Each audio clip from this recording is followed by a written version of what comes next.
जल्दी जल्दी जाओ यार, जल्दी जाओ।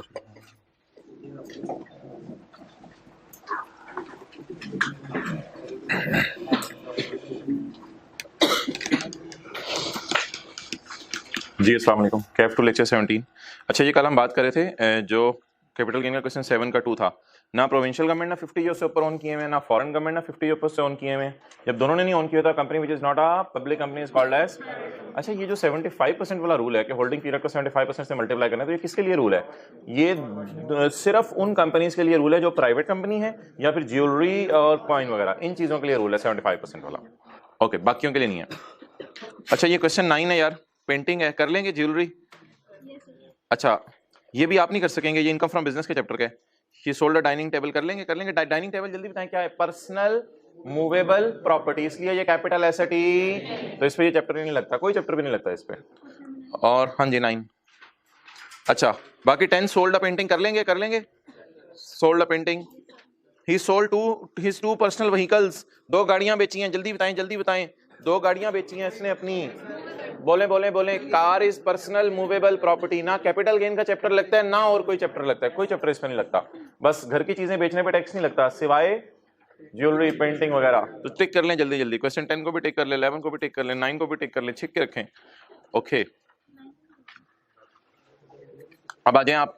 9 में एक पॉइंट बस कटवाया मैंने, कार वाला, साथ साथ देखा करें। अच्छा जी, आ जाए डब्बे में, डब्बे में, डब्बे में, डब्बे में, डब्बा, डब्बे में केक। यार जो मर्जी समझ लो इसको यार, तू टिक कर ले बस, चाहे तू फरवरी में जाके कर यार, इतनी तफसील तो ना करवाया करो ना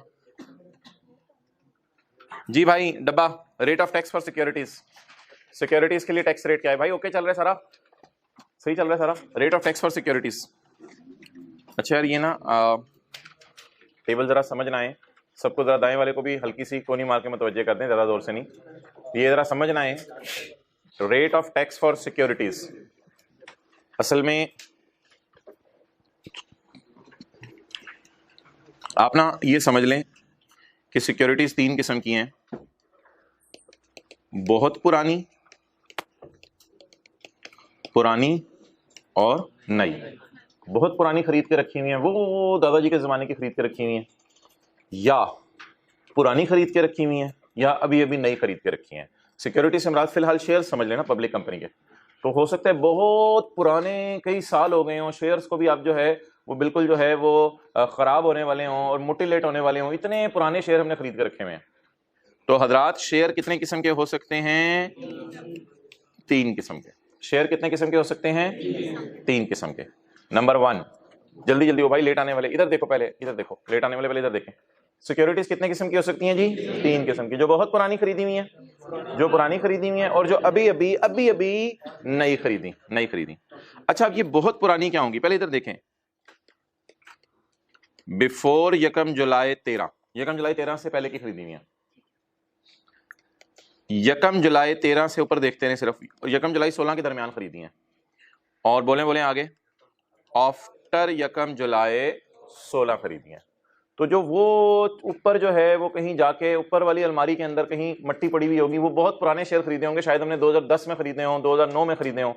तो कुछ सिक्योरिटीज वो हैं जो बहुत पुरानी हैं, कुछ सिक्योरिटीज वो हैं जो पुरानी हैं, और कुछ सिक्योरिटीज वो हैं जो नई हैं।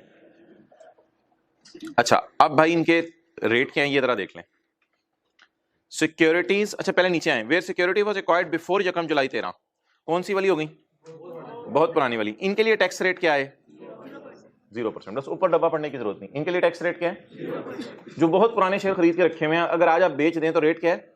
0%। अच्छा, अगला देखिएगा, अगर आपने 1 जुलाई 16 के बाद शेयर खरीदे हैं, तो इसको मैंने क्या नाम दिया है? नए। तो इसके लिए बोले रेट क्या है? 12.5%। 12.5%। क्लियर? अच्छा जी, नेक्स्ट। और जो शेयर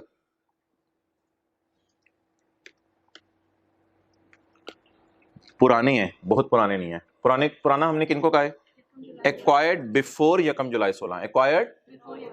लेकिन इसको अपने समझने के लिए लिख लेते हैं ना, बिटवीन, बोले बोले बोले, क्योंकि 1 जुलाई 13 की कैटेगरी तो नीचे कवर होगी ना।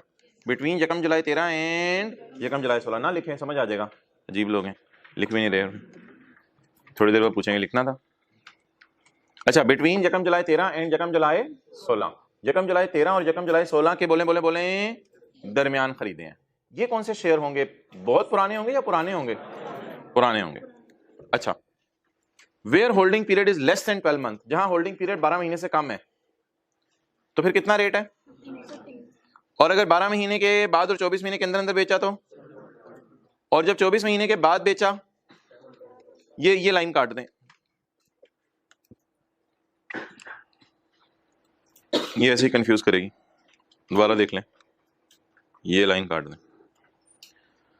अच्छा, एक मिनट, पहला सवाल ये है कि हमने क्यों 12.5 रेट लगाया था, उसका जवाब सुन लें। यार ये ना ये जरा देखें,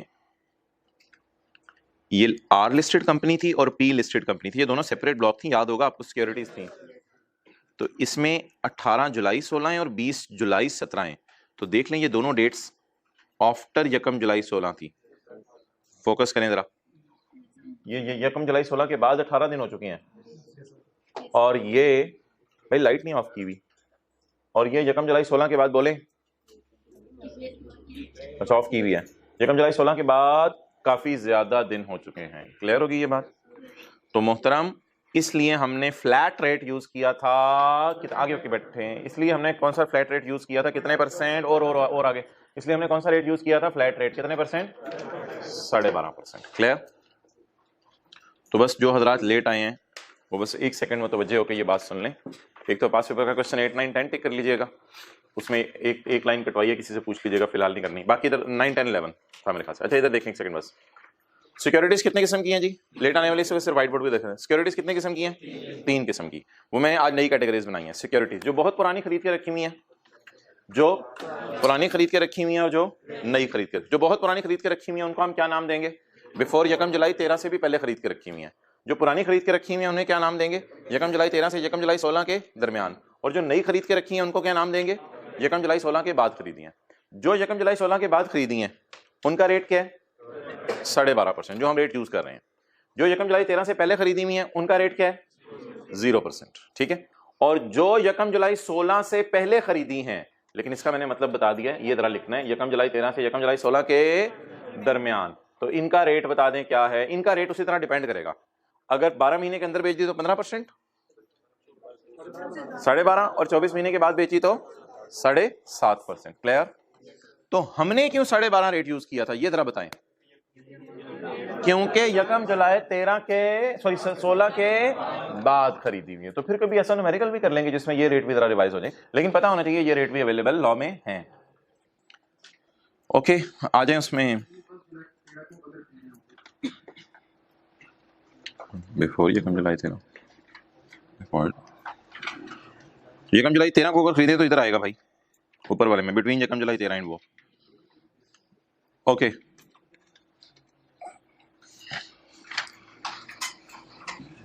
अच्छा जी, नया चैप्टर निकालें अदर सोर्स का।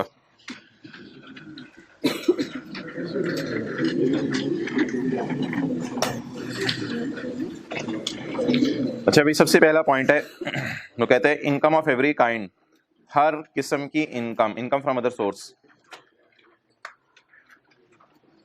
इनकम ऑफ एवरी काइंड, हर किस्म की income received by a person. कितने लोगों के पास नोट्स नहीं है? हाथ खड़ा करें जरा। अदर सोर्स वाले नहीं आए थे पिछली क्लास में, जी शहजादे हैं। तो income of every kind received by a person, अस्सलाम वालेकुम, 25 कॉपीज ले आओ अदर सोर्स की। Income of every kind received by a person in a tax year,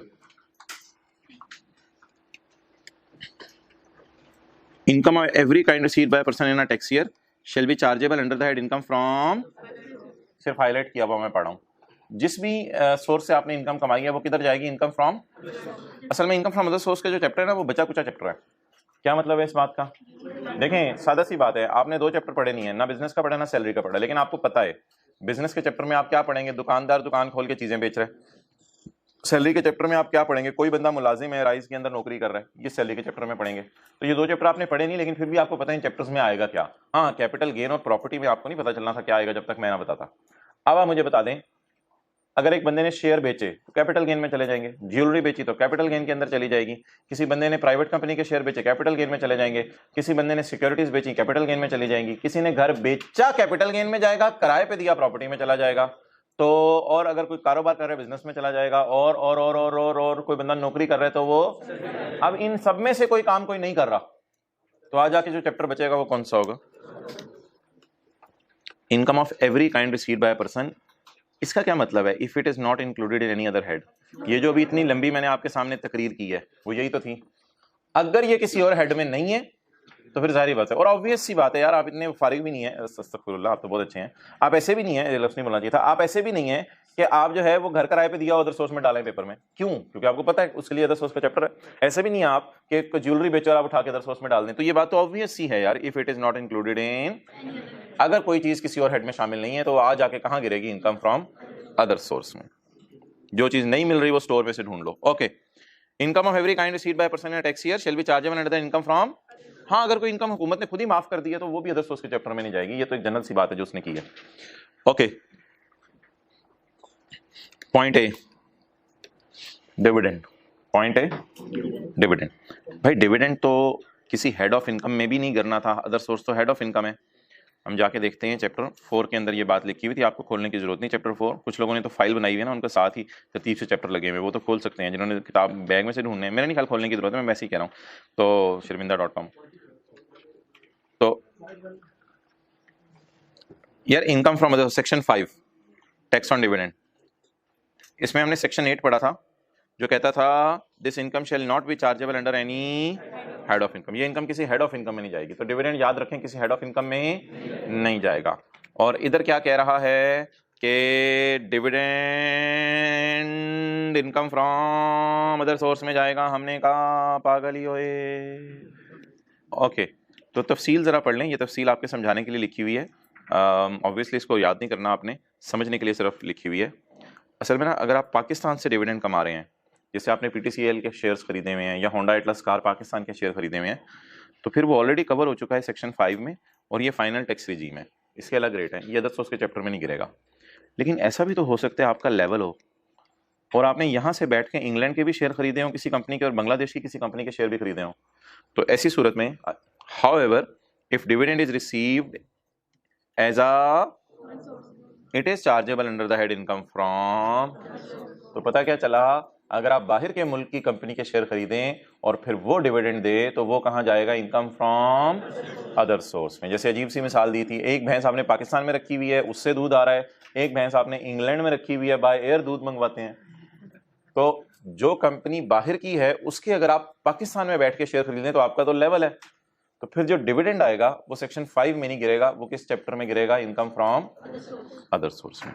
तो इसलिए हम इधर लिख लेते हैं, इधर सिर्फ FSI है, FSI भूलेगा तो नहीं, फॉरेन सोर्स इनकम के लिए यूज कर रहा हूँ, PSI Pakistan source income, FSI। तो इधर कौन सा सिर्फ डिविडेंड आता है? फॉरेन सोर्स इनकम वाला। काश आए होते आप हजरात सैटरडे को, आपके हाथ में भी नोट्स होते। अजीब बच्चे हैं। अच्छा जी, आगे चलें भाई। रॉयल्टी, या रॉयल्टी की हमने डेफिनेशन पढ़नी है, जैसे ऑथर को भी रॉयल्टी आई थी एक, तो वो हम आज देख रहे हैं कि अदर सोर्स के चैप्टर में जाएगी। ऑथर को बुक लिख के क्या आई थी? रॉयल्टी आई थी ना। तो आज हम पढ़ें किस चैप्टर में आएगी, लेकिन हमने ये पढ़ा था कि 3 सालों में गिरा के डालेंगे। अच्छा जी, प्रॉफिट ऑन डेट होता है इंटरेस्ट इनकम। इंटरेस्ट इनकम इसमें जहां जहां नीचे मैं लाइन पढ़वा रहा हूं वहां वहां पढ़ने वाली होगी। Interest income falls under final tax regime in case of all persons except company. लेकिन सॉरी, इस लाइन को काट दें यार, इस लाइन को काट दें, छोड़े परे। इंटरेस्ट इनकम के बारे में ना कुछ तफसील है, ये लाइन उसके मुताबिक सही नहीं है, लाइन होनी नहीं चाहिए थी। इंटरेस्ट इनकम के बारे में कुछ तफसील है, इस चैप्टर के एंड में ना सेक्शन 7B है, तो वो हम पढ़ लेंगे, यकीन कर लें है, छोड़ें वापस आ जाएं। अच्छा जी, चैप्टर बाद में शुरू होता है, सफ़े आप पहले देखते हैं उसके। क्यों बेचैनी है तबीयत में आपकी? सेक्शन CC, लोग करते हैं CA, हम क्या करेंगे? सुबह सुबह CC। ओके, वो अंजुम नहीं होता था, उसने टैक्स पे कर दिया 28 million for tax year 2016, for tax year 2016 उसने टैक्स पे कर दिया 28 million. Later on he realized, बाद में उसको पता चला कि he has made an excess payment of 8 million. बाद में उसको पता चला कि 28 मिलियन में हुकूमत को पे कर आया हूँ, उसमें गलती से कितना ज्यादा पे कर आया हूँ? 8 मिलियन। कहानी जरा सुनते रहिएगा। Therefore he filed a refund application. हुकूमत को उसने जाके कहा इमरान खान यार शहजादे मेरा 8 मिलियन वापस कर, यार मेरे साथ क्रिकेट खेलता था तू 8 मिलियन वापस कर। Tax authorities agreed to make the refund. Tax वालों ने कहा यार जिगर है तू अपना ले ले वापस 8 मिलियन, कोई मसला नहीं। However the refund was delayed. लेकिन पाकिस्तान में रिफंड डिले हो गया, पैसे आपको वापस बड़ी देर से मिले बाय टैक्स अथॉरिटीज एंड नतीजा तन अंजुम को 8.4 मिले। अब ये जो ऊपर का माल है इसमें it includes 0.4 million as additional payment. ये एडिशनल पेमेंट दिया आपको हुकूमत ने इस वजह से क्योंकि आपका पैसा लेट रिफंड किया था, आपका पैसा लेट। तो कभी आप हुकूमत को, ऐसा हो सकता है जिंदगी के मोड़ पे, वैसे आपसे उम्मीद नहीं है कि हुकूमत को ज्यादा टैक्स जमा करा देंगे, कभी आप हुकूमत को इसके कोई बंदा हुकूमत को लेट टैक्स ज्यादा टैक्स जमा करवा दे तो हुकूमत से क्या मांगता है? रिफंड मांगता है। और अगर हुकूमत फिर आगे से देर कर दे तो हुकूमत आपको जो अमाउंट मांगी है वही वापस करती है या फिर ज्यादा वापस करती है? ज्यादा वापस करती है। उसमें 8 मिलियन आपका अपना भी वापस हो रहा है जो आपने मांगा था, और 0.4 मिलियन इसमें आपको क्या पे किया जा रहा है? इंटरेस्ट किया गया। अब ये जो फर्ज करें ये 8 क्रीम है, तो 8 केक है, तो केक के ऊपर 0.4 लगी हुई क्रीम है, तो दूध के ऊपर ये जो मलाई आई है ना, इस मलाई को अदर सोर्स में डालना है। मैं दूध की बात नहीं कर रहा, 8 की बात नहीं कर रहा। आपको मिला कितने दूध मलाई? आपको मिला 8.4। तो 8.4 में इशारिया 4 क्या है? मलाई। तो ये जो इशारिया 4 है सिर्फ इसको अदर सोर्स में डालना है। 8 किसी हेड में नहीं जाएगा। 8 तो आपका अपना पैसा था, वो हुकूमत के पास चला गया था, वापस आ गया। 8 आपकी इनकम नहीं है। खुदा के लिए 8 को किसी इनकम में ना डालिएगा। साथ वाले के कान में कहें खुदा के लिए 8 को किसी इनकम में ना डालिएगा। सिर्फ मलाई को इनकम में डालना है अम्मी, दूध को इनकम में नहीं डालना। चलें जी, हर गाय इधर आए। 0.4 million that is paid in excess of 8 million will be treated as additional. It is, इसका नाम बताएं मलाई का। additional thing on milk नहीं, additional payment on delayed refund। कुछ शौक से खाते हैं, कुछ साइड पे करके दूध and is chargeable under the head income from। ये किस हेड में जाएगा? Income from. अच्छा जरा सीसी का नाम पढ़ें। Additional payment on delayed refund under. अच्छा ये तो नहीं लिखा हुआ कि डिलेड रिफंड इनकम में जाएगा? ना ना ना ना ना ना, क्या इनकम में जाएगा? Additional payment. खुश हो जाते हैं बच्चों वाली कहते हो तो। क्या इनकम में जाएगा? बोले बोले एडिशनल पेमेंट। लेकिन भाई अंडर एनी टैक्स लॉ लिखा हुआ है, जरूरी नहीं है इनकम टैक्स हो। कोई भी आपने हुकूमत को टैक्स जमा करवाया और टैक्स जमा करवा के हुकूमत से आपने वापस मांगा और हुकूमत ने आपको ज्यादा पैसे वापस कर दिए, तो जो ज्यादा ऊपर के मिले that will be called as income from other source. चलो भाई नोट्स बांट दो, ऑनलाइन वालों को भी कैमरे में से दे दो। जल्दी जल्दी शुरू करते थे, आधा मिनट लगा। इधर से बस शुरू कर दो, आवे का आवा ही बिगड़ा हुआ है। 25 कॉपी इसलिए मंगवाई हैं, पता नहीं सीए को क्या समझा हुआ है।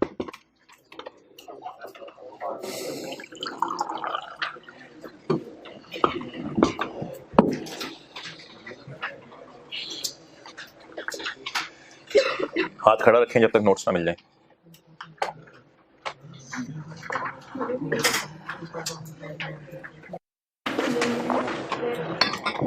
भाई सेकंड रो में बस 3-4 कॉपीज रख दो ना, आप जाओ 3-4 कॉपीज रख दो, इधर रख दो 3-4 कॉपीज और जाओ। नहीं इस साइड पे दे दे, इधर 2-3 कॉपीज रख दो, चले बाकी एंड पे रख दो। और किसी को चाहिए हो तो बता दे। ओके अच्छा यार, ग्राउंड रेंट की एक एग्जांपल आपको लिखवाई हुई थी, वो जरा ढूंढने जाके और उस एग्जांपल को पढ़वाएं मुझे। अब मुझे नहीं पता कहाँ लिखी हुई थी आप हजरात ने, वो जाके ढूंढे। इनकम फ्रॉम प्रॉपर्टी के चैप्टर में लिखी थी। साथ वाले के नोट्स से ना अभी तस्वीर खींच लें, अब इतना टाइम नहीं होगा अगर आपको अपनी नहीं मिल रही।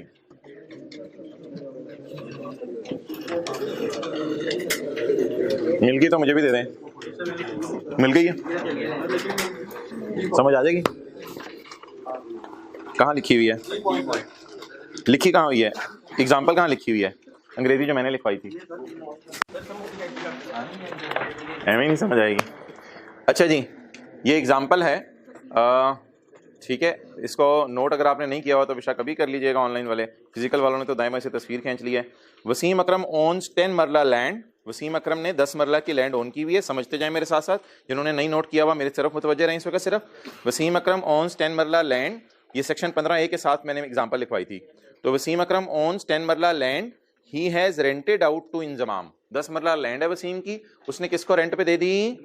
इंजमाम को। कितने रुपए पे? 6 लाख रुपए पे। इंजमाम ने उस पे घर कंस्ट्रक्ट कर लिया, constructed building on it and rented out the building to sir Asif, और उसने सर आसिफ को किराए पे दे दी बिल्डिंग फॉर 18 लाख। अब जरा बात समझिएगा, लैंड किसकी है? वसीम अकरम की। अटेंटिव रहें, लैंड किसकी है? उस पे बिल्डिंग किसने बनाई? इंजमाम ने। किराए पे किसको दी? सर आसिफ जो किराया दे रहे होंगे इंजमाम को, वो इंजमाम की इनकम फ्रॉम, और इंजमाम लैंड किसी की रखी हुई है उसने, तो वो उसका किराया दे रहा होगा वसीम अकरम को, तो वो इंजमाम के लिए मैंने कहा था खर्चे के तौर पे माइनस करने की। आज हम वसीम अकरम की बात करेंगे। वसीम अकरम को तो ग्राउंड रेंट आ रहा है ना, ग्राउंड का। साई की तरफ देखा, किसका रेंट आ रहा है? ग्राउंड का। वसीम अकरम को तो किसका रेंट आ रहा है? तो अब लिख लें, ये जो ग्राउंड का रेंट है ये वसीम अकरम की इनकम फ्रॉम अदर सोर्स है। तो एक लाइन डालें अब उधर, उस एग्जाम्पल के नीचे मैंने कहा था एक लाइन छोड़ दें। The rent received, the ground rent, sorry, the ground rent कितना है? The ground rent received of rupees 6 lakh, the ground rent received of rupees 6 lakh is income from other source. उसी एग्जाम्पल में कहीं नोट कर ले, वरना बाद में किसी के साथ जरूर कर लीजिएगा ये नोट बैठ के। The ground rent received of rupees 6 lakh, आगे क्या लिखवाया? Is income from other source in the hands of Wasim Akram, in the hands of Wasim Akram. ये वसीम अकरम के हाथों में इनकम फ्रॉम अदर सोर्स है। अब आपकी मर्जी है, पूरी मिसाल अदर सोर्स के चैप्टर में दोबारा नोट करनी है तो घर जाके पूरी मिसाल दोबारा नोट कर लीजिएगा ताकि एक पिक्चर जहन में आ जाए। लेकिन जरा स्टार डाल लें इस पॉइंट को ताकि आपको याद रहे, ये दोनों बातें दोनों जगह लिखी होनी चाहिए और आपको याद हो। अच्छा, अब यार असल में एक कॉन्सेप्ट है, वो जरा गौर से सुनिएगा, बहुत गौर से सुनना है और एक ही दफा मैं करूंगा। ये जो ओपन लैंड्स होती हैं, जैसे आपके वाले साहब ने को प्लॉट खरीदा हुआ है, लैंड है, जमीन है, तो वो आपके वाले साहब ने कहा यार ये दफ्तर वाले हैं अपनी गाड़ियां पार्क करते हैं, तुम लोग यहाँ गाड़ियां पार्क कर लिया करो। ये इनकम फ्रॉम प्रॉपर्टी होगी आपके वाले साहब की, ये इनकम प्रॉपर्टी होगी, ये इनकम प्रॉपर्टी होगी। तो जरा बात समझिएगा, इनकम प्रॉपर्टी और अदर सोर्स में क्या फर्क है, क्योंकि इसको ग्राउंड रेंट नहीं कहते, इसको लैंड का रेंट कहते हैं। तो आपके वाले साहब के 2 प्लॉट थे, साथ वाला प्लॉट जो है वो बिल्कुल आपके वाले साहब ने सोचा होता खाली रखूंगा, वो किसी को किराए पे दे दिया, कोई लोग आके गाड़ियां पार्क कर लेते हैं, वो जो किराया ले रहे होंगे वो जाएगा income from other source property में। फिर उसके साथ वाला प्लॉट भी आपके वाले साहब का था, उसमें वाले साहब ने इसी तरह जो मैंने एग्जांपल कराई है, इसी तरह किसी को इजाजत दे दी कि लैंड मेरी है, तुमने कोई बिल्डिंग वगैरह इस पे बनानी है, बना के आगे किराए पे दे दो।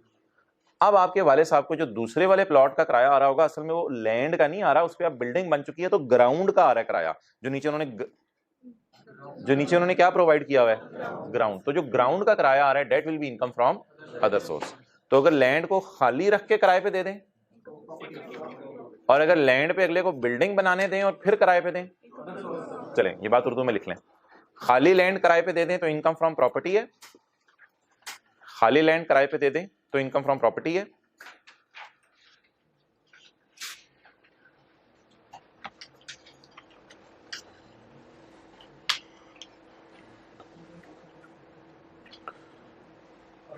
और लैंड पर बिल्डिंग बनाने दें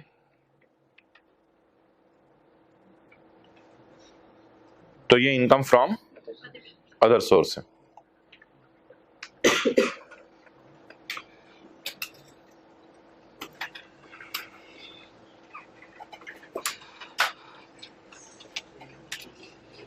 okay,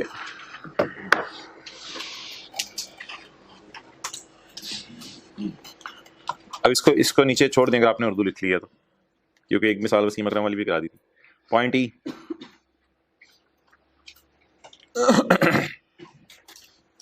rent from sublease of land और बिल्डिंग। ये सबलीज क्या होती है? सिंपल सी बात है, ये अच्छा ये एक बात आपको बतानी थी मैंने, अब ये अपने तक ही रखिएगा। ये जो बिल्डिंग है ना, ये जावेद मियां दाद की है, इसका किराया राइज वाले जावेद मियां दाद को देते हैं। तो जावेद मियां दाद जो है, देखिए साथ वाला कितना सादा सीरियस हो जाता है। कितने लोग सीरियस हो गए थे? हाथ खड़ा करें। जावेद मियां दाद इस बिल्डिंग का क्या है? बोले हैं ऑनर। चले वापस आ जाएं, ठीक है, जावेद मियां दाद की है, छोड़ें। अच्छा, जावेद मियां दाद इस बिल्डिंग का ऑनर है, और राइज वाले क्या हैं?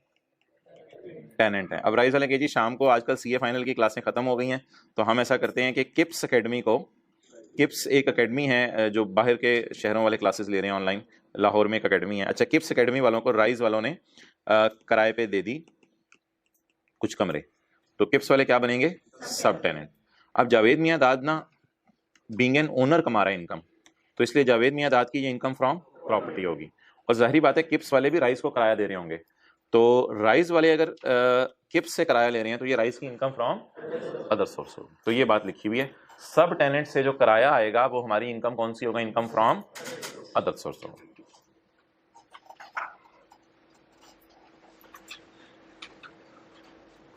जल्दी करें, 5-10 सेकंड में नोट करें, फिर आगे चलो।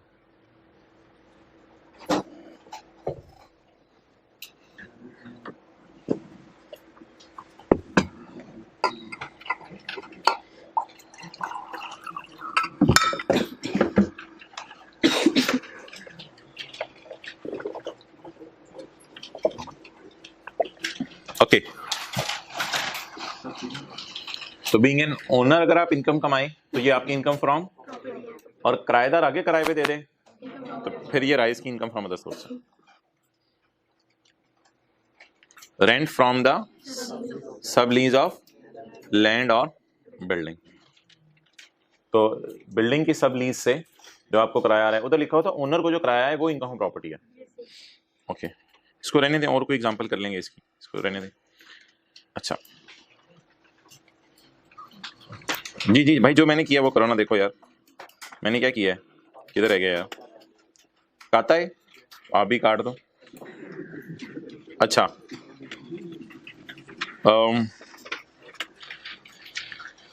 ये इनकम प्रॉपर्टी के चैप्टर में आपने नहीं आना,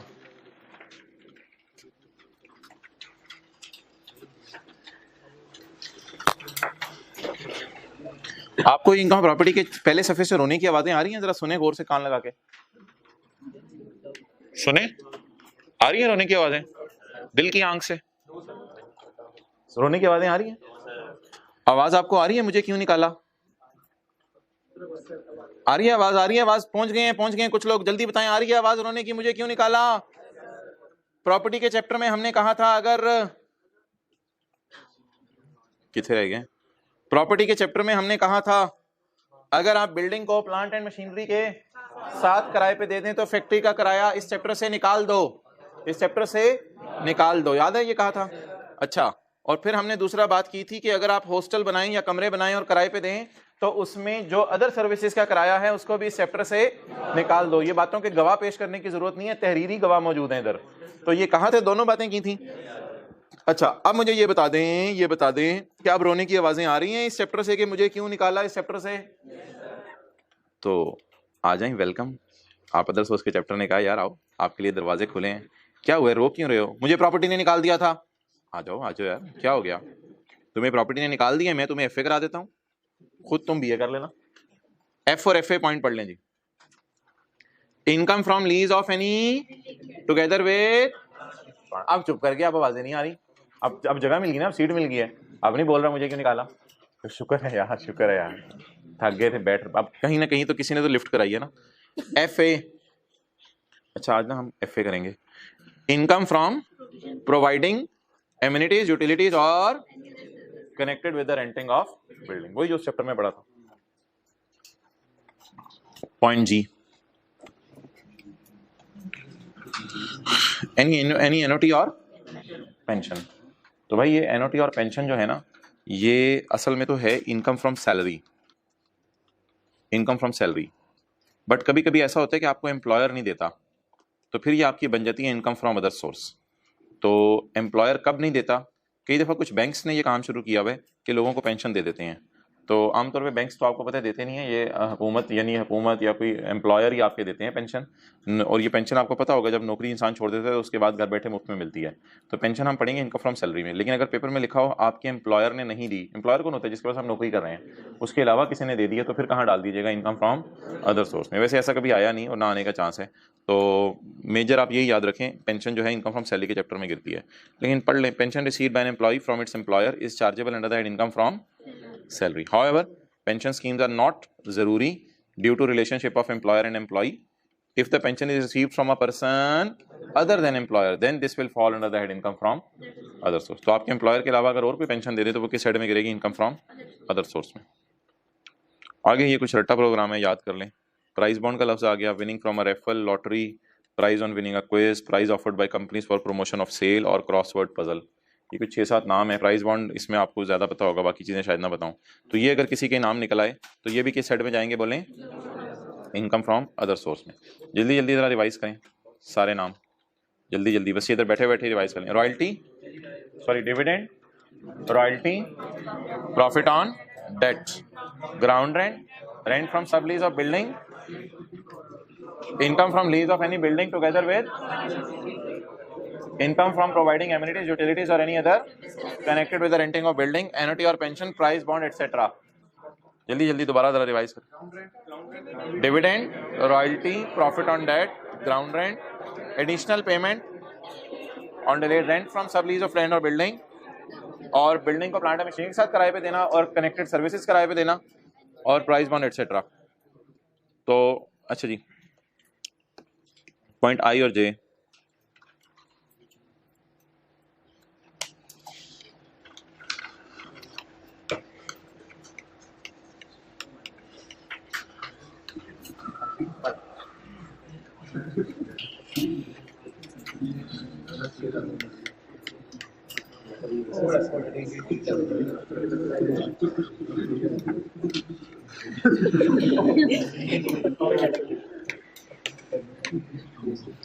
तो जमीन से इतना ज्यादा पेट्रोल निकला कि पानी इसको तैरता तैरता जो है वो ऊपर चला गया, और ये पंखे के ऊपर इस वक्त पाया जा रहा है।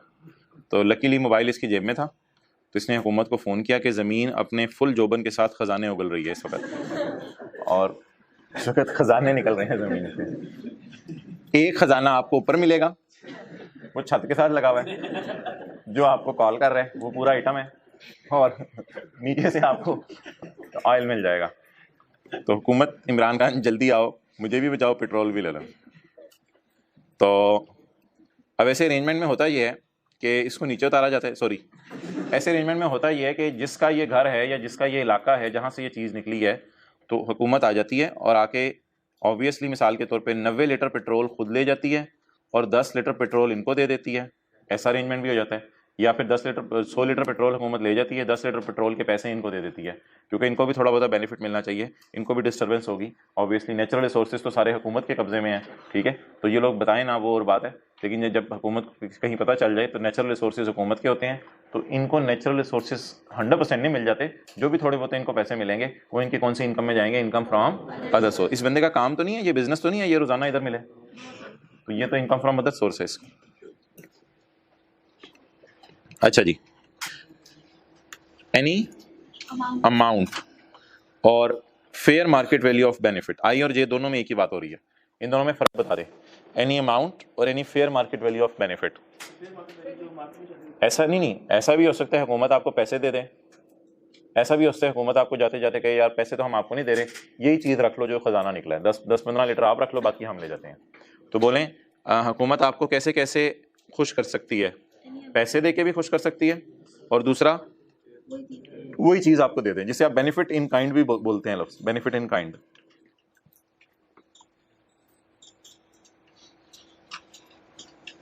बचपन वाली चीजें क्यों भूल जाते हैं? आप बाबू से पैसे मांगते थे, वो कहते थे बेटा चीज ही ले लो, तो वो आपको टॉफी देके खुश कर देते थे। तो वही तो होता था बेनिफिट इन काइंड। और कभी कभी आपको कहते थे चल पुत्र पैसे ले ले, साई की तरह देखते थे। अच्छा, any amount received for providing, any amount received for use, any amount received for exploiting the property। आपने हुकूमत को अपनी प्रॉपर्टी प्रोवाइड कर दी है, आपने हुकूमत को अपनी प्रॉपर्टी यूज करने की इजाजत दे दी है, या आपने आके हुकूमत को अपनी प्रॉपर्टी एक्सप्लॉइट करने की इजाजत दे दी है। एक्सप्लॉइट पॉजिटिव मानों में यूज होगा, यानी एक्सट्रैक्ट कर लो, निकाल लो यहां से खजाने, इजाजत दे दी है। इंक्लूडिंग इसमें यह भी शामिल है कि आप हुकूमत को हक दे दें, grant a right to explore natural resources, कि मेरे घर से आके नेचुरल रिसोर्सेज निकाल लें। इसमें इंक्लूडिंग का मतलब ये होता है कि जरा वजाहत कर रहा है बात की, दोबारा जरा पढ़िएगा। Any amount received for providing, any amount received for use, any amount received for exploiting property. Any amount receive for use of property, इसमें यह भी शामिल है कि आप हुकूमत को अपने घर से नेचुरल रिसोर्सेज निकालने दें, सब कुछ ले जाओ, मुझे छोड़ जाना। अच्छा जी, और आगे fair market value of benefit receive for providing use और एक्सप्लॉइटिंग ऑफ प्रॉपर्टी। तो बस दोनों में फ़र्क ये है छोटा सा, जिसको आप सर्कल लगा लें, इधर अमाउंट दिया जा रहा है और इधर वही चीज़ दी जा रही है जो आपकी एक्सट्रैक्ट हुई है। ये नोट्स दीजिए। अच्छा जी, पॉइंट जे वाला, उसमें हुकूमत कह रही है यार पेट्रोल ले लो बस, fair market value of petrol, फिर आपकी इनकम में ऐड हो जाएगी। पेट्रोल कैसे मिला है? आपने यूज़ की इजाज़त दे दी है अपनी प्रॉपर्टी। निकालें जी क्वेश्चन नंबर 14 निकालें इनकम फ्रॉम प्रॉपर्टी के चैप्टर में से, इनकम फ्रॉम प्रॉपर्टी का चैप्टर। बस अब न्यूमेरिकल कर लेते हैं।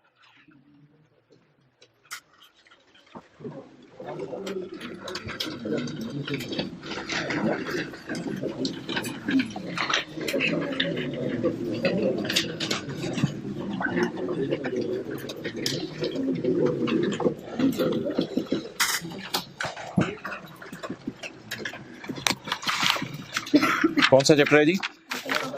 Income from property.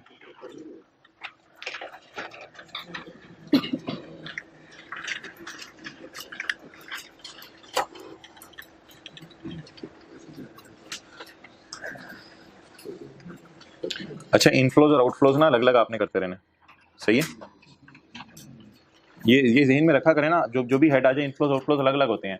जैसे आप कॉलेज को देखें, कॉलेज के लिए इनफ्लो आपकी फीस है और आउटफ्लोज की तो लाइन लगी होगी, रिपेयर, सैलरी, जनरेटर का पेट्रोल, सिक्योरिटी गार्ड की तनख्वाह, टीचर की तनख्वाह, बिजली के बिल, किताबों का खर्चा, सफ़े फोटोकॉपी, पता नहीं क्या क्या खर्चे होंगे। आउटफ्लोज की तो लाइन लगी होती है। तो ऑन यकम July 2021 Farrukh borrowed 8 million from Star Bank Limited. Farrukh ने स्टार बैंक लिमिटेड से 8 मिलियन बोरो किए and acquired a plot of land. और इसने क्या एक्वायर किया? बोले प्लॉट ऑफ लैंड। अब ये जो इसने प्लॉट ऑफ लैंड हजरात एक्वायर किया है in Hub industrial area zone of 65 lakh, 65 lakh रुपए का इसने क्या एक्वायर किया जी? बोले प्लॉट एक्वायर किया। He invested rest of loan, total loan कितना है? 65 लाख का क्या ले ली? लैंड। तो बाकी पैसे कहाँ इन्वेस्ट कर दिए? बिजनेस। तो ये बाकी फिर इस्तेमाल कितना हुआ होगा प्लॉट के लेने में? 65 लाख। 65 लाख रुपए प्लॉट के लेने में इस्तेमाल हो गया, बाकी बिजनेस में इन्वेस्ट कर दिया। अनलकीली बिजनेस की डिटेल इसने सवाल में नहीं दी, वरना हम इसकी इनकम फ्रॉम बिजनेस भी निकाल लेते। तो अनलकीली बिजनेस की डिटेल इसने सवाल में हमें नहीं दी। आगे चलें जी। The above loan carries interest at the rate of 12% per annum and is repayable in 8 equal quarterly instalment starting from होना चाहिए था, स्टार्टिंग फ्रॉम यकम July 2022 and is repayable in 8 किस्तें स्टार्टिंग फ्रॉम यकम जुलाई 22। 8 क्वार्टरली किस्तों में वापस करने जो स्टार्ट होंगी अगले साल से, जो स्टार्ट होंगी अगले साल से। कैसे पता चला अगले साल से स्टार्ट होंगी? यकम जुलाई 22। हो भाई, यकम जुलाई 22 तो टैक्स ईयर 2023 का पहला दिन है, तो शुक्र है हमारे साल में कोई किस्त भी वापस। फिर आने वाले दिनों में कोई ऐसा सवाल करेंगे जिसमें किस्त वापस हो रही हो, किसी और चैप्टर में कर लेंगे ताकि उसकी भी कैलकुलेशन समझ आ जाए। लेकिन फिलहाल शुक्र है, अभी बताएं मैंने उधार ले लिया बैंक से। बैंक से कितना उधार लिया है? 80 लाख। 80 लाख में से 65 लाख किस मकसद के लिए इस्तेमाल कर लिया? प्लॉट खरीदने के लिए। अब ये 80 लाख बैंक को मैं वापस कब कर रहा हूं? मैं अगले साल से वापस कर रहा हूं। तो मेरे साल वापस हुआ, तो बस इसलिए परेशान होने की जरूरत नहीं।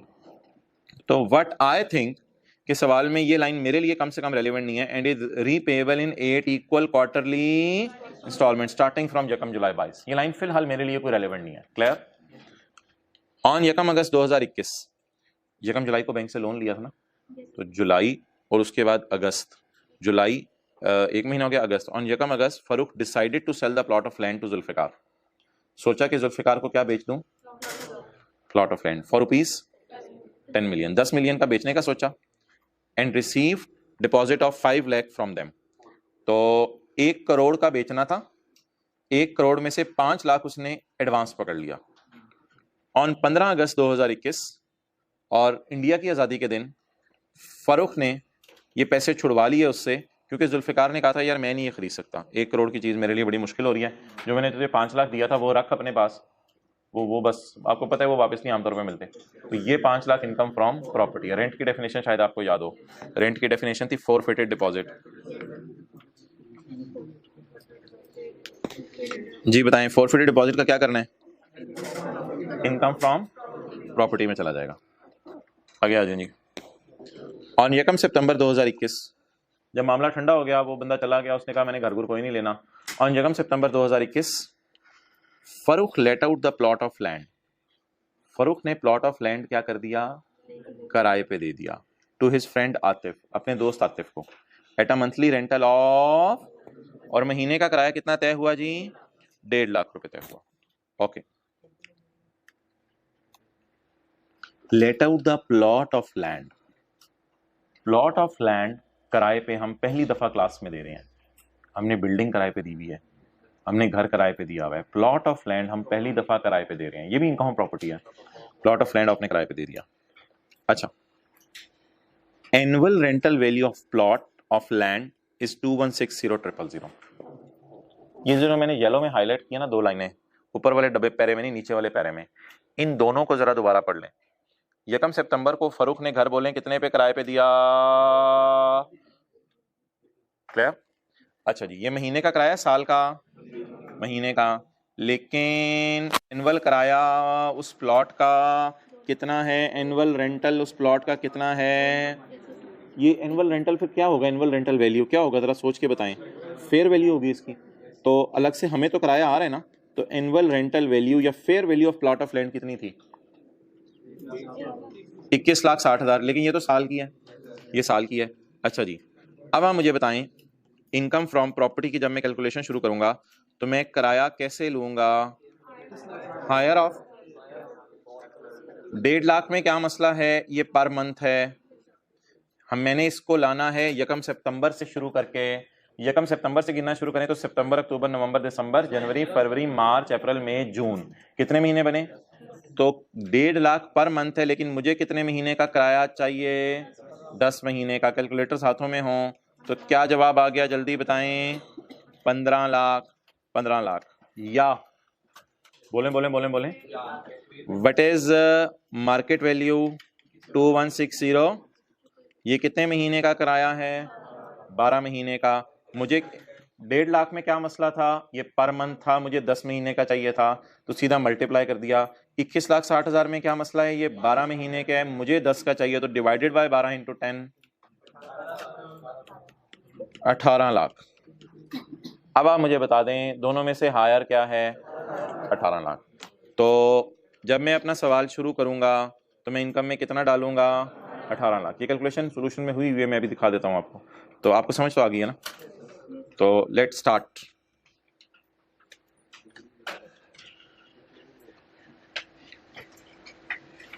जी क्या हेडिंग दे दें? Income from property. अच्छा जी, इसमें यार एक तो वो भी आया ना, फोरफिटेड, कितना आया है? 5 लाख। शुरू करते हैं सोल्यूशन। अच्छा, और क्या आया है? रेंट ऑफ लैंड है ना, खाली रेंट ऑफ लैंड। वो हायर ऑफ वाली कैलकुलेशन मैंने कर ली है। कितनी फिगर्स आ रही थी? 2 फिगर्स आ रही थी। नंबर 1 बोलें बोलें 15 लाख, और नंबर 2 18 लाख। हायर क्या आया था? 18 लाख। ग्रॉस रिसीट कितनी हो गई? एक मिनट, आगे सवाल में पढ़ें यार। मेरे भाई, मैं इनफ्लोज को हाईलाइट कर रहा हूं, इनफ्लोज को ग्रीन हाईलाइट कर रहा हूं। He received an adjustable deposit of 2 lakh from Atif. ये मेरे 3 इनफ्लोज हैं। पहला वाला इनफ्लो कौन सा है? ग्रीन वाला। प्लॉट खरीदा, बेचने का सोचा, बेचने के पैसे भी पकड़ लिए, नहीं बेचा। आगे चले। दूसरा हाईलाइट ग्रीन क्या किया मैंने? प्लॉट किराए पे दे दिया 10 महीने के लिए। तीसरी चीज मैंने क्या हाईलाइट किया? अनएडजस्टेबल डिपॉजिट। पहले 5 लाख की बात करते हैं। 5 लाख इनकम हम प्रॉपर्टी में गिरता है मेरे भाई, ये देख लें। 5 लाख फोरफिटेड डिपॉजिट। क्लियर? आगे ये जो 1.5 लाख रुपया है, ये कहां फॉल करता है? ये लैंड का किराया है, तो लैंड और बिल्डिंग किराए पे दिया। ये पहला सफेद प्रॉपर्टी के चैप्टर का, ये वहां गिर गया। आगे ये 2 लाख रुपया नॉन एडजस्टेबल एडवांस है, 2 लाख रुपया नॉन एडजस्टेबल एडवांस है जो आपने लैंड किराए पे दी है उसमें। ये बात मैंने आपको एक दफा लिखवा दी थी, आज आपको ये बात याद करवाने लगा हूं क्योंकि बहुत पुरानी बात है, भूल गई होगी। सेक्शन 16 मैंने कहा था ये सेक्शन सिर्फ बिल्डिंग को किराए पे देने में लगता है।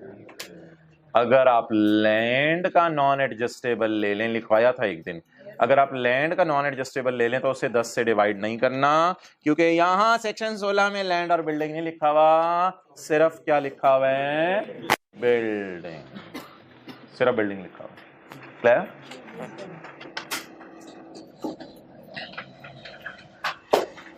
अच्छा जी,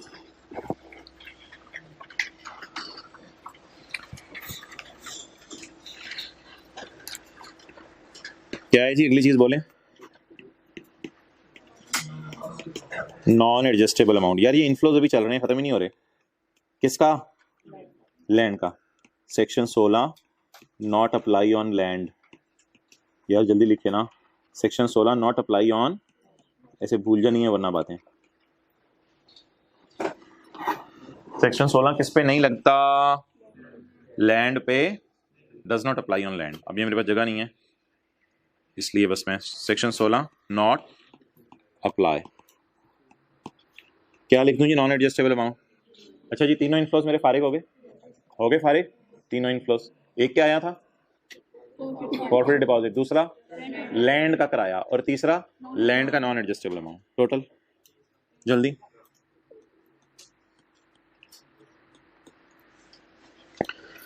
अच्छा जी, फ्रॉम आतिफ। अब यार मुझे आउटफ्लोज आपने हाईलाइट करवाने हैं, स्काई ब्लू से कर लेते हैं आउटफ्लोज हाईलाइट। 80,000 किस मद में दिया? Levelling the ground. 62,000 किस मद में दिया? Premium against risk of damage and destruction by water logging. कोई वाटर वगैरह उस इलाके में आ जाता था जिससे लैंड वगैरह खराब हो जाती थी, तो लैंड की भी इंश्योरेंस हो जाती है। तो लैंड की हमने इंश्योरेंस करवा ली कि पानी वगैरह आके को लैंड को मसला ना हो जाए। तो इंश्योरेंस कितनी होगी जी? 62,000 हाईलाइट करते हैं। क्या लेवलिंग ऑफ ग्राउंड एक खर्चा है, दूसरा खर्चा बताएं इंश्योरेंस प्रीमियम, और तीसरा खर्चा एंड 1,40,000 अगेंस्ट बोले rent collection charges. Farrukh also paid 25,000 to a firm of professional, जिसने इसकी कीमत क्या लगवा के दी है यार? असल में ना साल के किराए की कीमत नहीं पता चल रही थी, तो इसने एक प्रोफेशनल को हायर किया, फर्म ऑफ वैल्यूअर। वैल्यूअर कौन लोग होते हैं? जो चीज़ों की क्या लगाते हैं? कीमत। अच्छा, वैल्यूअर को क्यों हायर किया? इस घर की कीमत लगा के दे। ओ पायो, घर की कीमत नहीं लगा के देनी, घर तो 1 करोड़ में बिकने को तैयार था। ये किराया है 21,60,000, ये घर की कीमत नहीं है 1,60,000, ये किराए की कीमत है। किराया की सालाना वैल्यू है, कैसे पता चला? रेंटल की वैल्यू है। ये रेंटल की वैल्यू है या घर की वैल्यू है? घर तो 1 करोड़ रुपए का बिक रहा था, तो ये किराए की वैल्यू है। तो उसके मुताबिक किराए पे कितने में चढ़ जाएगा? बोले 21,60,000। अब आप हजरात मुझे जितने भी आउटफ्लोज हैं उनको जरा हाईलाइट करवा दें और इनके नाम भी बताते चले जाएं। ये क्या है जी? 80,000 ग्राउंड लेवलिंग। 62,000 क्या है? 1,40,000 क्या है? Rent collection charges. 25,000 क्या है? ये बिल्कुल एक नया खर्चा है, किसी वैल्यूअर को आपने पैसे दिए हैं। क्लियर? अच्छा, एक और खर्चा है 12% इंटरेस्ट, वो निकालना पड़ेगा। इस साल लोन वापस नहीं किया, इंटरेस्ट तो पे किया होगा। इस साल मैं कह रहा हूं लोन का प्रिंसिपल वापस नहीं किया, लेकिन क्या बैंक ने लोन पे इंटरेस्ट माफ कर दिया होगा? अच्छा, बैंक से लोन ले तो बैंक कहता है यार उधार भी ना दो, वापस करो, चलो इंटरेस्ट भी ना दो, जाओ। वो उधार वापस नहीं हो रहा, उधार लिया, उधार वापस नहीं हो रहा, लेकिन इंटरेस्ट तो देंगे ना लोन के ऊपर। क्लियर? अच्छा जी, अब एक एक करके खर्चों को देखना शुरू करते हैं। सबसे पहले जी लेस क्या करते हैं? बोले रिपेयर अलाउंस। Repair allowance. अच्छा भाई, एक मिनट, आज आपके ऊपर एक बम फटने लगे हैं भाई। रिपेयर अलाउंस भी सिर्फ बिल्डिंग का माइनस करने की इजाजत है। रिपेयर अलाउंस भी सिर्फ किसका माइनस करने की इजाजत है? बिल्डिंग का। बम फटने लगे आप। रिपेयर अलाउंस भी सिर्फ किसका माइनस करने की इजाजत है? ऑब्वियसली आपने इतनी बारीकी से इसलिए नहीं पढ़ा था कि मैंने भी इतनी बारीकी से आपको पढ़ने को नहीं कहा था चीजें, तो जब आप कर रहे हैं तो इनको समझ लें साथ साथ। तो रिपेयर अलाउंस भी किसका माइनस करने की इजाजत है? बिल्डिंग का। यार मुझे ये जरा सोच के बताएं ये फोरफिटेड डिपॉजिट लैंड का है या बिल्डिंग का? सोच के बताएं, फोरफिटेड डिपॉजिट लैंड के बेचने का है या बिल्डिंग के बेचने का? सोच के बता। छोड़े आप लोग, चुप करें, मुझे इनसे बात करने दें, ठहरें। Farooq decided to sell the plot. अच्छा जी, ये फोरफिटेड डिपॉजिट किसका है? लैंड का है। ये भी लैंड का है। अच्छा जी, ये किराया किसका आया 18 लाख? ये भी लैंड का आया। बता दीजिए रिपेयर अलाउंस किस पे कैलकुलेट करना है? बिल्डिंग के ऊपर। रिपेयर अलाउंस किस पे कैलकुलेट करना है? बिल्डिंग के ऊपर। तो रिपेयर अलाउंस मैं कैलकुलेट नहीं कर रहा, नो कैलकुलेशन, इसकी कैलकुलेशन नहीं कर रहा, क्योंकि ऊपर कौन सी चीजें पड़ी हुई हैं? सिर्फ रिपेयर किसे कराया जाता है? लैंड को, बिल्डिंग को? लैंड को तो रिपेयर नहीं कराया जाता ना, तो बिल्डिंग को रिपेयर कराया जाता है। इसलिए लॉ मेकर ने भी सिर्फ किसकी दी है? बोले बिल्डिंग की। क्लियर? ओके, नेक्स्ट जी, आगे चलें। अगला खर्चा बताएं कौन सा है? 80,000। तरतीब से चलें। 80,000 किस चीज का खर्चा है? लेवल करने का। किसको लेवल करने का? यार वी आर वेरी अनलकी कि ग्राउंड लेवलिंग 15 एमए अलाउड नहीं है। 15 एमए कहीं ग्राउंड लेवलिंग ढूंढ दें। जबरदस्त सवाल है ये। रिपेयर ठीक है, इंश्योरेंस ठीक है, लोकल टैक्सेस ठीक है, ग्राउंड रेंट ठीक है, इंटरेस्ट ईएफजी में ठीक है, रेंट कलेक्शन चार्जेस माइनस कर लो, लीगल चार्जेस माइनस कर लो, इसी तरह जो है वो आपका अनपेड कोई रेंट है वो आप जो है बैड डेट माइनस कर लो। बस ABCDEFGHIJ, कोई के नहीं है यहां पे। अगर आप माइनस करना चाहें तो उसने तो लिखा हुआ है following deductions shall be allowed. Following, सिर्फ फॉलोइंग विल बी अलाउड, तो फॉलोइंग के अलावा है ये। अब मुझे बताएं, मैं इसको रिपेयर के नाम से माइनस कर दूं, ये जो ग्राउंड लेवलिंग चार्जेस हैं, उसके बाद मैं इसको इंश्योरेंस के नाम से माइनस कर दूं, बोलें इसको लोकल टैक्स के नाम से माइनस, रिपेयर अलाउंस तो वैसे ही माइनस नहीं करने की इजाजत लैंड में, क्या इसको ग्राउंड रेंट के नाम से? ये ग्राउंड रेंट तो नहीं है ना, तो ये किसी में फॉल नहीं कर रहा, तो इसलिए बस इसको एज इट इज लिखना पड़ेगा। क्या एज इट इज काटना पड़ेगा, आप समझ लें। ग्राउंड लेवलिंग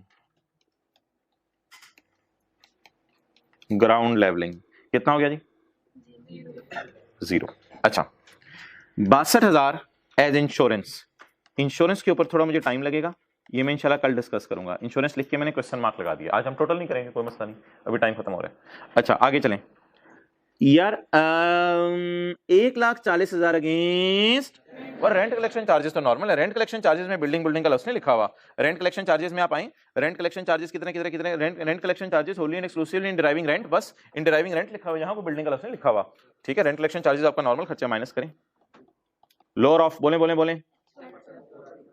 एक्चुअल, बोलें एक्चुअल और बोल दें 1 लाख या 4% ऑफ 23 लाख जी। 4% ऑफ 23 लाख बताएं कितना आ रहा है? 90। अब बता दें 1,40,000 और 92,000 में से क्या लोअर है? हमारा इंश्योरेंस के आगे क्वेश्चन मार्क लग गया, वो हम कल करेंगे। इधर कितना माइनस कर दूं, बोलें 92,000। क्लियर जी? मोहतरम पूछे। हाँ तो चार्जेबल टैक्स 23 लाख ही है ना? नहीं 4% बस ये इसी फिगर का होता है, ये भी तो रेंट ही है। रेंट की डेफिनेशन में तो आ रहा है ना जी, रेंट की डेफिनेशन में तो आ रहा है। ओके आगे चलें जी। अब हमने एक चीज देखी कि खर्चे ज्यादा आ जाए ना तो मैच करने पड़ते हैं, ए का खर्चा है, बी का खर्चा है, सी का खर्चा है। क्लियर? अगला खर्चा जी 25,000 to a firm of valuer. अच्छा जी, क्या ये जो फर्म ऑफ वैल्यूअर को आपने पैसे दिए हैं कोई घर का किराए की कीमत लगवाने के लिए कि घर का मार्केट किराया कितना है, क्या ये कोई रिपेयर है? क्या ये इंश्योरेंस है? क्या ये किसी को टैक्स पे किया हुकूमत को? क्या ये ग्राउंड रेंट है? क्या ये इंटरेस्ट है? क्या ये रेंट कलेक्शन चार्जेस है? क्या ये बैड डेट है? ये भी माइनस नहीं हो सकता, ये भी माइनस नहीं हो सकता। क्या नाम है इसका, बोले? Firm valuer fees. बम फट रहे हैं आज। इसको भी 0। वजह ना ए में है, ना बी में है, ना सी में है, ना डी में है, ना जे में है, कहीं भी नहीं है, तो क्या कैसे माइनस करें? और अगर करें तो रेफरेंस क्या दें, यानी ए के तहत माइनस किया या बी के तहत या सी के तहत? कुछ भी नहीं बता सकते। आगे चलें यार, ये खर्चा ऊपर पड़ा हुआ, इंटरेस्ट 12%। अच्छा यार 12% मुझे बताएं, एक चीज जरा सोच के बताएं, लोन तो 1 जुलाई को ले लिया, बैंक को इंटरेस्ट कितने महीने पे किया होगा? मैंने 2 बातें करनी है, गौर से एक का सही जवाब देना है। 1 जुलाई को लोन ले लिया है तो बैंक को इंटरेस्ट कितने महीने पे किया होगा? 12 महीने। बैंक को कितने महीने पे किया होगा? मैंने प्रॉपर्टी कितना अरसा किराए पे चढ़ाई रखी। अब मुझे बताएं, टैक्स वाले मेरा नहीं ख्याल इतने अच्छे होंगे कि मुझे 12 महीने का पूरा इंटरेस्ट माइनस करने दें। मैंने प्रॉपर्टी कितना अरसा किराए पे चढ़ाई, 10 महीने। तो मुझे बताएं क्या ख्याल है आपका, टैक्स वाले पूरे 12 महीने का इंटरेस्ट माइनस करने देंगे या जितने महीने के ऊपर इनकम पड़ी हुई है उतने महीने के नीचे खर्चे आएंगे? ऊपर इनकम कितने महीने की पड़ी हुई है, नीचे खर्चे कितने महीने के पड़े हुए हैं। अच्छा पहली बात बता दें, इंटरेस्ट 10 महीने का फिलहाल इस हेड में से माइनस करूं या पूरे 12 महीने का? 10 महीने का, क्योंकि ये इनकम कितने महीने की है तो खर्चे भी 10 महीने के। अगली बात नेक्स्ट, मुझे जरा, क्योंकि इनकम प्रॉपर्टी में जो किराया आ रहा होता है उस किराए में से आपको इंटरेस्ट माइनस करने की जरूरत है। इंटरेस्ट के तो 2-3 पॉइंट पड़े हुए ना आपने। अच्छा दूसरी बात मुझे ये बता दें, 80 लाख का लोन से प्लॉट खरीदा है या 65 लाख के लोन से प्लॉट खरीदा है? जरा सोच के बता दें, मैं बैंक को कितने पे इंटरेस्ट पे कराऊंगा? 80 लाख पे, 80 लाख पे। लेकिन मैंने जो प्लॉट खरीदा है वो 65 लाख है, बाकी जो लोन के ऊपर इंटरेस्ट है वो तो बिजनेस में डाल दिया है। तो बाकी लोन बिजनेस में डाल दिया तो बाकी लोन का इंटरेस्ट भी बिजनेस में ही देखेंगे, बिजनेस का तो डाटा दिया नहीं। लेकिन कितना लोन मैंने प्रॉपर्टी में डाला, तो बता दें 65 लाख पे इंटरेस्ट निकालूं 80 लाख पे, सादा सी बात है, 65 लाख पे 80 लाख पे। अगला सवाल, 65 लाख पे पूरे साल का निकालूं 10 महीने का? 10 महीने का, क्योंकि हमारा घर कितना अर्सा किराए पे रहा? 10 महीने। 80 लाख लोन बैंक से लिया है, उसमें से 65 लाख का लैंड ले ली और बाकी 15 लाख कहां डाल दिया? बिजनेस में डाल दिया। तो इसलिए 65 लाख का ऊपर ये जो किराए वगैरह सिर्फ किसके हैं? इनकम फ्रॉम प्रॉपर्टी के हैं। 65 लाख इंटू बोले 12%, लेकिन ये तो पूरे साल का लोन आ जाएगा। मैंने प्रॉपर्टी कितना सा किराए पे चढ़ाई रखी है? इंटू 10/12। आखिरी दफा एक चीज हमारी कल रहेगी वो डिस्कस करेंगे, आखिरी दफा दोबारा बताते हैं जी। उधार कितना लिया था? 80 लाख। 80 लाख में से कितना इस प्लॉट पे इस्तेमाल किया? 65 लाख। दूसरी बात, पूरे साल का इंटरेस्ट क्यों ना माइनस कर दूं, क्योंकि घर ही कितना अरसा किराए पे रहा, तो इंटरेस्ट भी कितने महीने का? 10 महीने का। ओवर